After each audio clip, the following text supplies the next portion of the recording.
తెలుసు కదా మీ అందరికీ కూడా మైసూర్ బోండా అంటే తెలుసు కదా మీకు. చూడడానికి బాగుంటుంది, తింటే మాత్రం మనకి గ్యాస్ వస్తుంది. అటువంటి వ్యక్తి మనిషి చూడడానికి బాగానే ఉంటాడు, లోపలన్నీ కూడా అవలక్షణాలే ఉన్నాయి. ఈ మీకు క్యాన్సిల్ అయిపోయినాయి అని చెప్తున్నాడు. నేను ఒక్కటే చెప్తున్నాను, వీడికి బుద్ధి జ్ఞానం ఉంటే కనుక గత 5 సంవత్సరాల్లో ఎప్పుడే కానీ ఒక పేదవారికి ఇళ్ల స్థలం ఇవ్వాలని చెప్పి ఎప్పుడైనా ఆలోచన చేశాడా? వాడు ఎలాగో పెద్దోడు చేయలేదు చంద్రబాబు నాయుడు.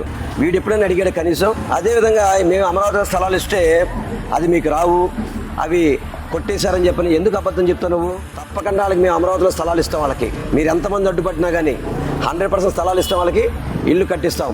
మైసూర్ బోండాకు ఒకటే హెచ్చరిస్తున్నాను, పేద ప్రజలను ఇబ్బంది పెట్టే విధంగా కానీ వాళ్ళు భయభ్రాంతులు చేసే విధంగా కానీ నువ్వు అమరావతి స్థలాలు అక్కడ రావు అని చెప్పి భయపెడితే మాత్రం మర్యాదగా ఉండదని చెప్తాను. ఎందుకంటే అది కోర్టు స్టే మాత్రమే ఉన్నది. అంతిమంగా ఆ తీర్పు మాకు పాజిటివ్గా వస్తుంది, పేద ప్రజలకి పాజిటివ్గా వస్తుంది.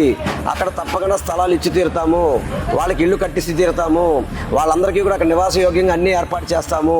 ఇది మా జగన్మోహన్ రెడ్డి గారి యొక్క ఆకాంక్ష.